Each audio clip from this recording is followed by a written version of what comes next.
The wedding dress sketch crumples in my trembling hands. It's a ghost of a design, a whisper of silk and lace I'd poured my soul into for months. But it's no longer a sketch. It's real, and it's on her. I'm standing in the shadows of the grand conservatory, hidden behind a ridiculously large potted palm, watching Marcus slip an engagement ring onto Sophia's finger. My ring, or at least the ring he was supposed to give me. The one he'd sworn was being custom made. And on her body, clinging to her like a second skin, is my dress, the centerpiece of my debut collection. A design so intimate, it felt like I'd woven my own heart into the seams. He'd told me the prototypes were stolen from my studio. A lie, he stole them, for her. The room erupts in polite, manicured applause. A champagne flute held loosely in my other hand shatters against the polished marble floor. The sound is sharp, violent, but it's lost in the celebratory cheer. Crystal fragments catch the chandelier light, scattering across the floor like my dreams. They glitter like tiny, broken promises. My chest constricts. It's a familiar cocktail of rage and heartbreak, a suffocating mix I know all too well. It's the same feeling that killed me in my first life. I remember it with perfect, horrifying clarity.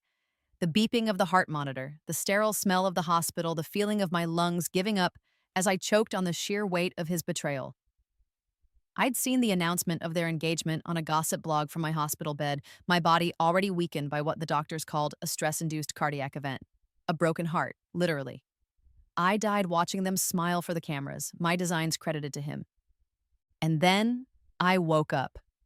3 months earlier, on the very day he was supposed to propose to me, the day he instead told me we needed a break.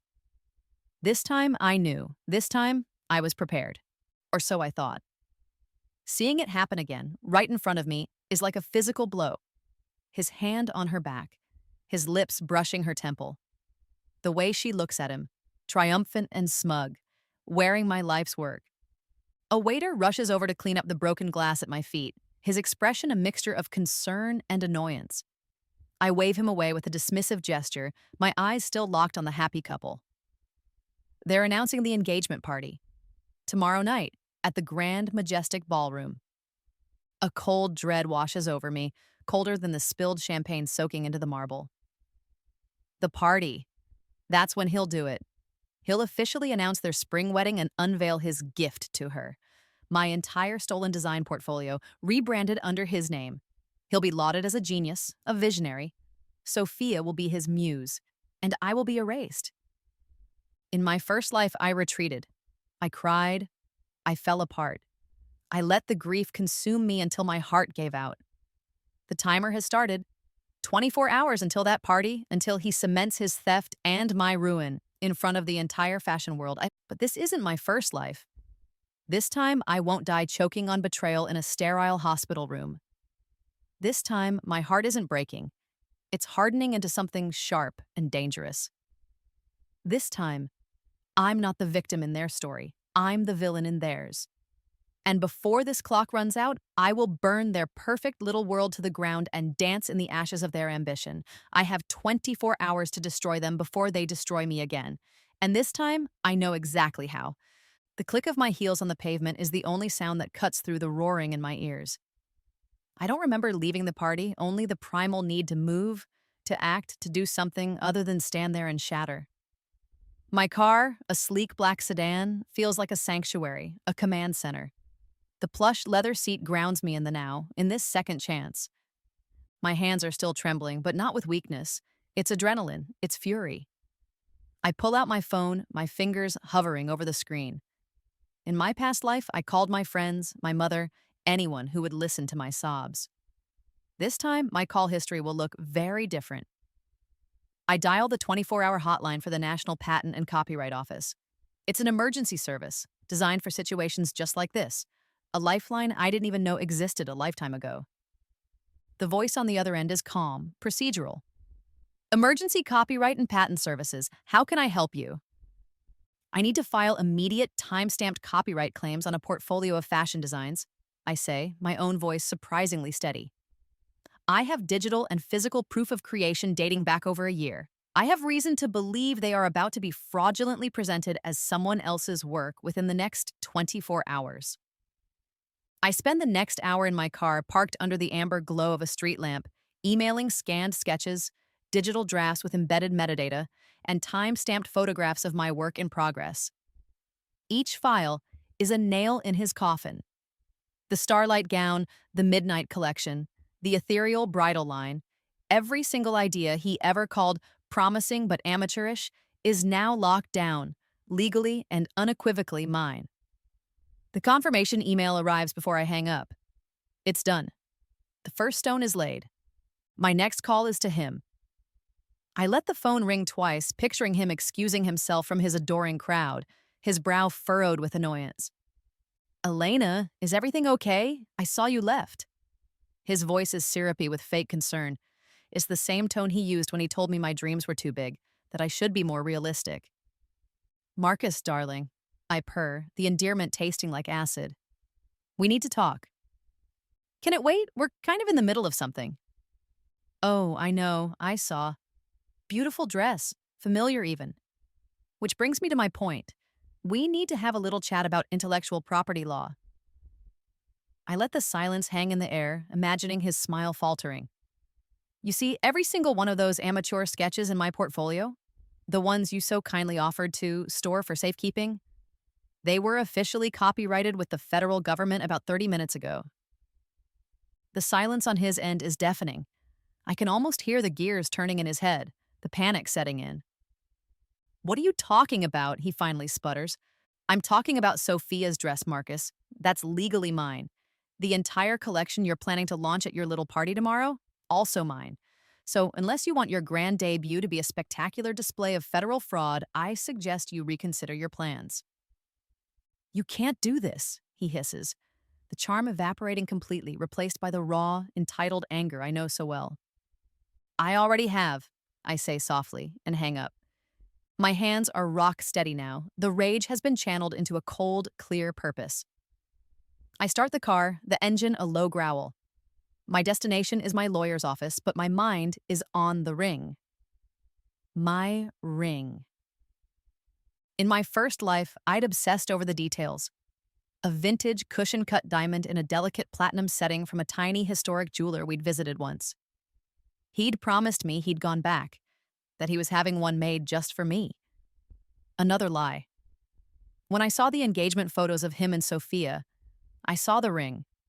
I'd assumed he'd just bought her the same style, a cruel and thoughtless coincidence. But now, a darker possibility blooms in my mind. He never had one made for me. He bought the one we saw that day, the original, one-of-a-kind piece. And when he decided I wasn't worthy of it, he didn't return it. He just put it in a drawer and waited for a woman he deemed a better investment. He never threw away my engagement ring, he simply had it resized for Sophia. The thought doesn't bring tears, not this time. It fuels the fire. The countdown clock in my mind isn't just about the designs anymore. It's about that ring. It's a piece of my family's history he's trying to steal. I'd told him how much it looked like my great-grandmother's. I'm not just fighting for my career now, I'm fighting for my legacy. I grip the steering wheel, my knuckles white. 18 hours until the party. 18 hours to dismantle their perfect facade piece by stolen piece. And I know just where to strike next. The boutique is exactly as obnoxious as I remember it from my first life, a sterile white box of pretension on the city's most expensive street. Victoria's Bridal Couture is etched in gold on the glass door. Victoria was a legend, a kingmaker in the fashion world. Getting your designs in her store meant you'd made it. Marcus and Sophia's engagement party was meant to celebrate their exclusive partnership with her. I park across the street, the tinted windows of my car providing the perfect vantage point. I don't have to wait long. A black town car pulls up and Sophia steps out looking flustered. She's on her phone, her gestures sharp and frantic. Even from here, I can imagine the shrill, panicked tone of her voice. The first ripple of my attack has reached her. I lean back in my seat and take a sip of the coffee I'd grabbed on the way. The official cease and desist letter sent by my lawyer, James, an hour ago should have just landed in Victoria's inbox. It would have outlined, in no uncertain terms, that the centerpiece of her new collection, the Sophia gown, was stolen property and could not be displayed, promoted, or sold. Through the boutique's large plate glass window, I watch the drama unfold. I see Victoria, a severe-looking woman with a chic silver bob, approach Sophia. Victoria's expression is like ice. She holds up her tablet and Sophia flinches as if struck. The frantic phone call ends. Her face, usually a mask of smug satisfaction, is now pale with fury. It's almost too easy. 10 minutes later, Marcus's car screeches to a halt behind mine. He practically falls out of the vehicle, his face a thunderous mask of rage. He spots my car instantly and marches over, his expensive suit jacket flapping behind him. He doesn't bother with the door handle. He just starts banging on my window with his fist, the thudding sound echoing the frantic beat of my own heart. I take another slow, deliberate sip of my coffee before pressing the button to lower the window a few inches. "Problem?" I ask, my voice dripping with false innocence. "You bitter witch," he snarls, his face contorted. Spittle flies from his lips. "You are trying to ruin what we have." I raise an eyebrow. What you have, or what you stole? You need to be more specific, Marcus. I made those designs better. They were nothing but amateur sketches before I refined them. I gave them life. It's the same argument he used in my first life. The one that the court, swayed by his charisma and my emotional breakdown on the stand, had actually believed. The memory stings, a phantom pain of humiliation. But this time, I don't cry. I laugh. It's a low, cold sound. You improved them. That's your defense? That's like a car thief saying he improved the vehicle by giving it a new coat of paint before selling it. Theft is theft, darling. And you're a terrible artist. "I'll sue you for slander, for harassment," he yells, his voice attracting the attention of a few passers-by. "Please do," I say, my voice dropping to a near whisper. "I'd love to see you explain in a federal court how you're find designs that have my digital signature embedded in the code of the original files. Tell that to a judge." His hot breath fogs the glass of my window. The contrast between his heated rage and my chilled calm is palpable. In my first life, this confrontation would have destroyed me. His anger was a weapon he wielded with precision, always making me feel small, hysterical, and wrong. But I'm not that girl anymore. The cold leather of the steering wheel beneath my fingers grounds me, reminding me that I am alive, that I am in control, and that this time his fire will only forge my resolve into something harder. "You won't get away with this, Elena," he seethes, his voice low and menacing. "That's my line," I reply, and with a faint smile I press the button. The window glides up, sealing him out. He stands there for a moment, his chest heaving, looking utterly powerless. Then, he turns and storms back into the boutique, no doubt to spin some new web of lies to both Victoria and his frantic fiancée. I watch them through the glass, the three of them now huddled together in a tense triangle of deceit. They look like cornered animals. Good. The engagement party is tonight. The clock is ticking, and I'm just getting started. James is already preparing the injunction, but I know Marcus. He won't just roll over. He's going to fight back, and he's going to fight dirty. I need more than just a copyright claim. I need to find the rot at the core of their partnership and expose it to the world. And I have a feeling it's much deeper than a few stolen dress designs. The call comes just as I'm walking into James's office. His normally calm and collected face is grim.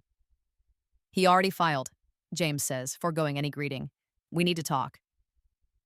I sink into one of the plush chairs opposite his mahogany desk, the scent of old books and leather polish doing little to soothe the sudden knot in my stomach. "Filed what? He can't file anything. I have the copyrights." James slides a tablet across the desk. My hands are shaking again as I pick it up. The headline of the legal document makes the air leave my lungs in a painful rush.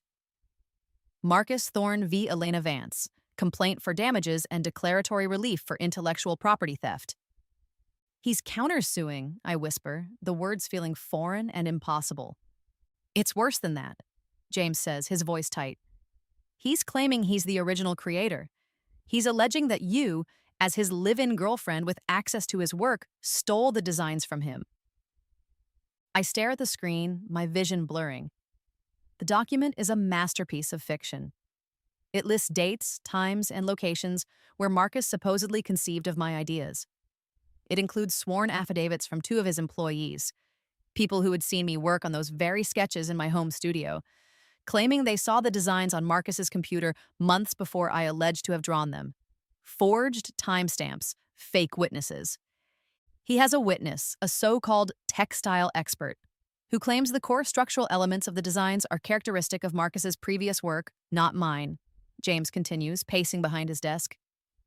And he's submitted preliminary sketches. They're crude, clearly traced from your originals, but they're dated.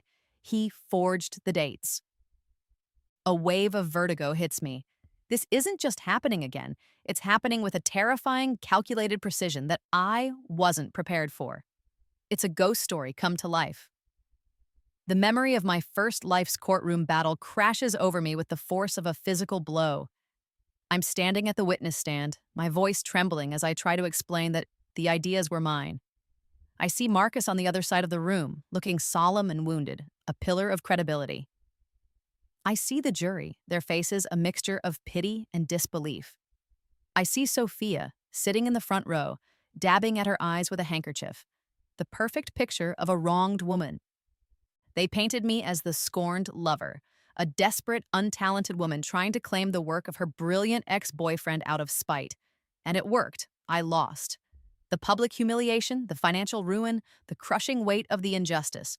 That was the final blow that landed me in the hospital. He didn't just steal my work. He stole my identity, my sanity, my very life. And now here I am, 6 months before that dreadful day, staring at the blueprint of my own destruction. The engagement party is in less than 12 hours. In my first life, this was the moment I crumbled.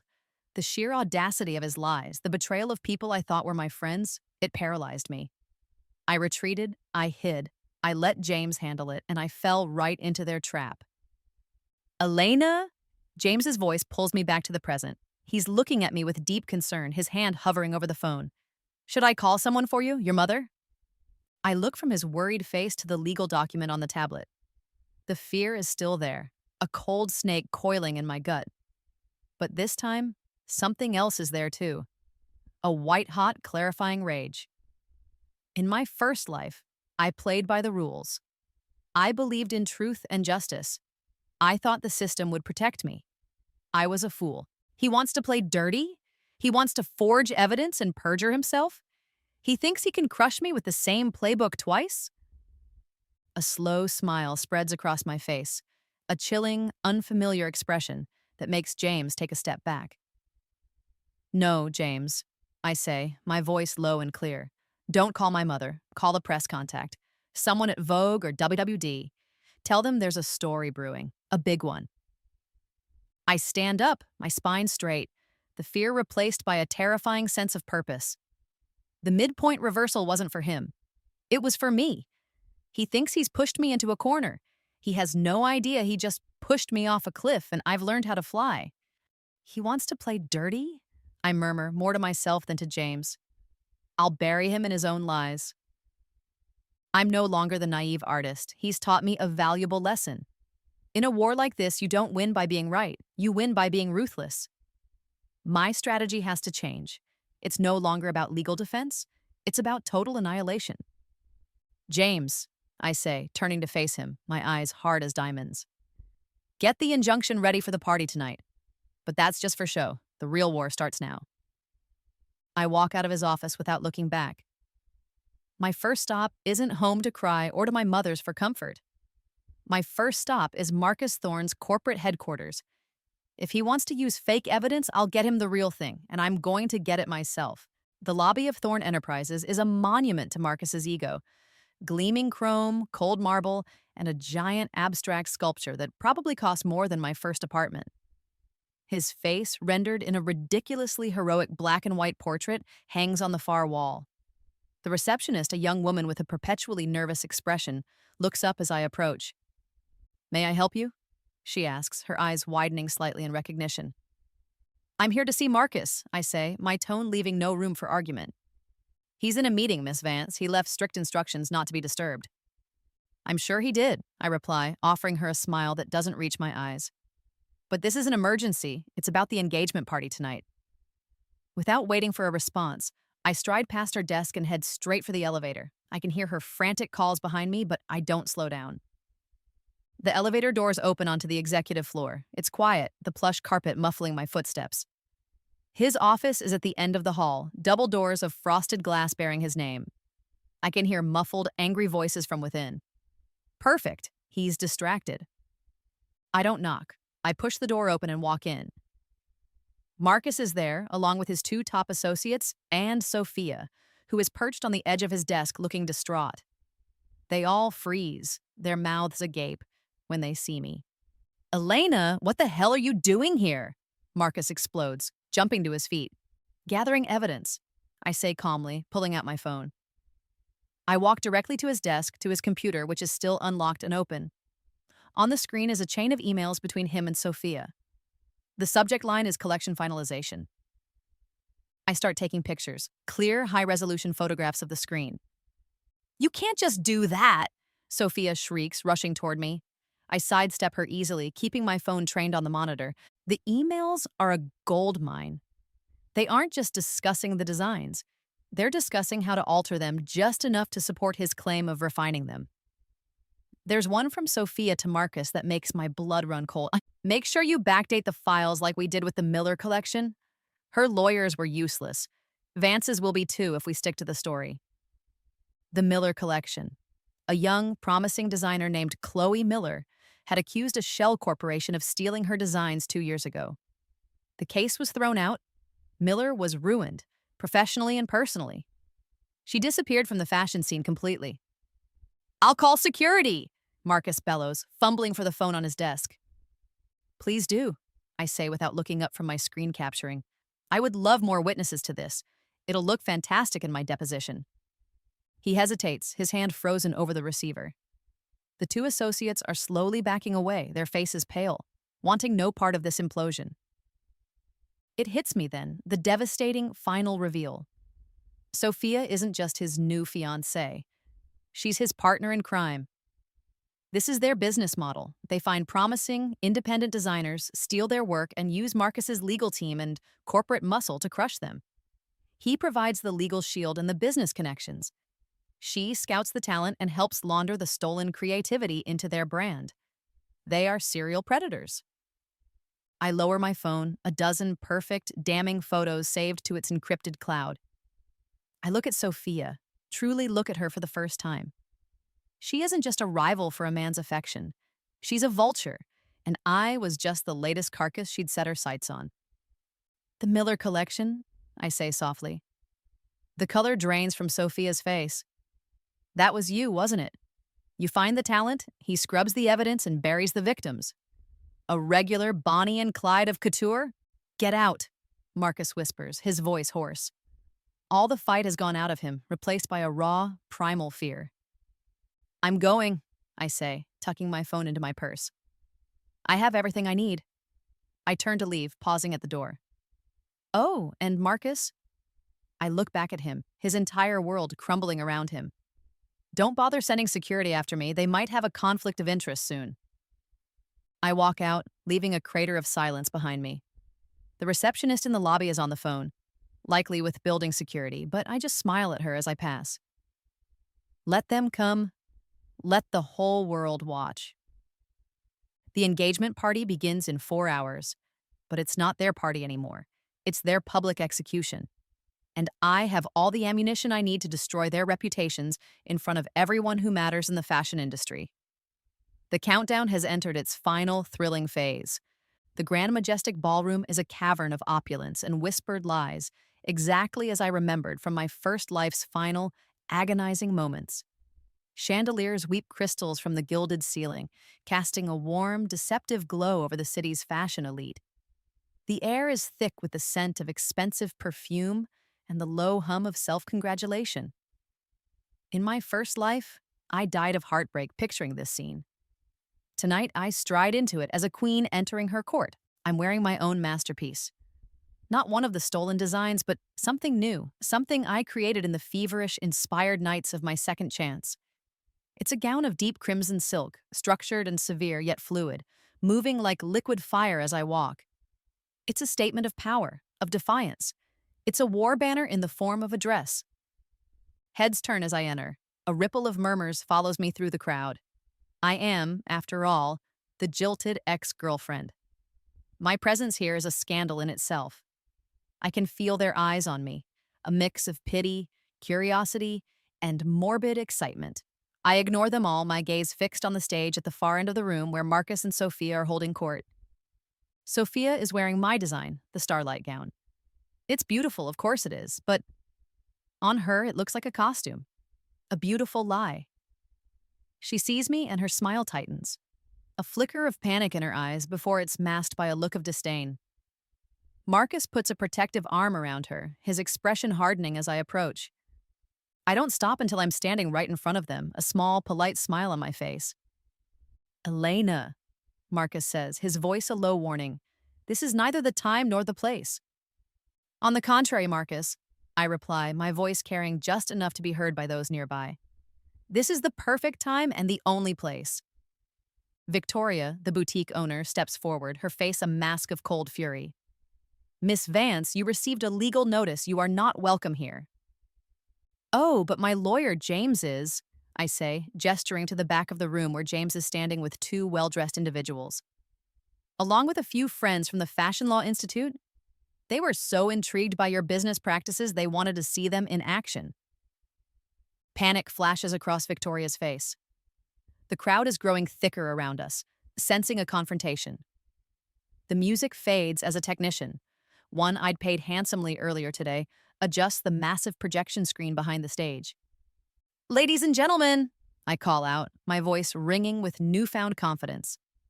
"So sorry to interrupt. Before we toast the happy couple, I'd like to show you all something fascinating about the creative process, and of course, intellectual property theft." "Elena, stop this right now!" Marcus snarls, his grip tightening on Sophia's arm. "Why so nervous, darling?" I ask, my smile widening. "Afraid your genius might be misinterpreted?" "You're making a scene," Sophia hisses, her composure finally cracking. "I'm not making a scene," I correct her gently. "I'm making history." "Security!" Marcus yells, his voice cracking with desperation. "Get her out of here!" But before any security guards can move, the large screen behind them flickers to life. It's not the planned slideshow of their romantic journey. It's a crystal-clear projection of an email from Sophia to Marcus. "Make sure you backdate the files like we did with the Miller collection." A collective gasp ripples through the ballroom. The name Chloe Miller is infamous, a cautionary tale whispered among designers. I watched 200 of the most influential people in the industry stare at the screen, their expressions shifting from curiosity to shock to dawning horror. "What is this?" someone murmurs. "It's a pattern of behavior," I announce, as the screen cycles to the next image, an email chain detailing how to subtly alter my sketches. Then another discussing the forged affidavits. I had James package it all into a neat, damning presentation. The fraud, their entire predatory scheme, is unraveling in real time for everyone to see. Sophia looks like she's about to faint. Marcus is frozen, his face ashen. He looks from the screen to the faces in the crowd, his friends, his investors, his colleagues, and sees only condemnation. I walk toward Sophia, my steps slow and deliberate. I stop in front of her, my eyes locking onto the ring on her finger. My great-grandmother's ring. "That," I say softly, but my voice is amplified by the microphone I'm now holding, "does not belong to you." She stares at me, too shocked to speak. I don't wait for permission. I gently take her left hand, and with a surreal calm, I slide the ring off her finger. It feels cool against my skin. A piece of my past returned to me. I slip it onto my own finger, where it belongs.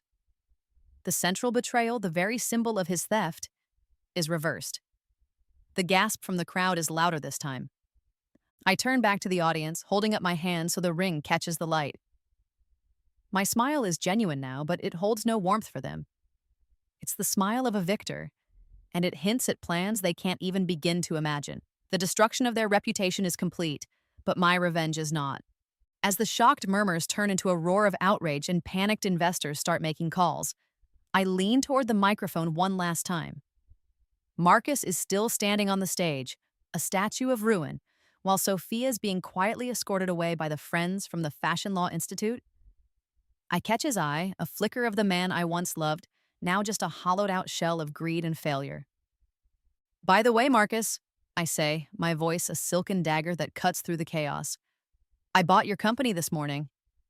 The finality of it hangs in the air. I see the last bit of light die in his eyes. He didn't just lose his reputation, his fiancée, and his stolen designs. He lost everything. 3 months later, I'm standing in the gleaming, sun-drenched space of my new flagship store. It's on the city's most prestigious shopping avenue, right where Victoria's bridal couture used to be. After the scandal, Victoria's empire collapsed overnight. I bought the lease for pennies on the dollar. The name above the door is now simply Alina. Former clients, the ones who had flocked to Marcus after he'd been hailed a genius, are flocking back to me. They speak my name with a newfound reverence, the name of the woman who single-handedly exposed the dirtiest secret in the fashion industry. My designs, the real ones, born from my own heart and hands, are selling faster than I can make them. The bell above the door chimes, and I look up from a bolt of French lace. The barista from the chain cafe down the street is here with my morning latte. It's Marcus. His once expensive suit has been replaced by a cheap, logo-branded apron stained with coffee. His hair is greasy. His eyes are dull and empty. He can't meet my gaze as he places the cup on the counter. "That will be $6, ma'am," he mumbles, his voice devoid of its old charisma. I hand him a 10. "Keep the change." He shuffles out without another word. The boy who used to make my heart race now can't even look at me. And in that moment, I realized the sweetest revenge was never about destroying him. It was about building something so magnificent, so undeniably mine, that his betrayal became irrelevant. He isn't a villain anymore. He isn't anything. Sometimes the best way to win is to make your enemies realize they were never even worthy opponents. Sophia is facing federal charges for multiple counts of wire fraud and intellectual property theft. The Chloe Miller case was reopened. My testimony, backed by the evidence I found, was the final nail in her coffin. She'll be spending the next several years designing prison uniforms. The bell chimes again. This time, it's James. He's not just my lawyer anymore. He's the man who stood by me, who believed in me even when I didn't believe in myself. He's holding a stack of thick, cream-colored envelopes. "Our wedding invitations," he says, his smile warm and genuine. "Ready to approve the final design?" I look at the elegant script, our names intertwined. I look at the diamond on my finger. Not my great-grandmother's ring, which is safely stored, but a new one he designed himself. Simple and perfect. This time, there are no stolen dreams, no borrowed futures. This time, love chose correctly, and this time, the bride will be wearing a dress of her very own.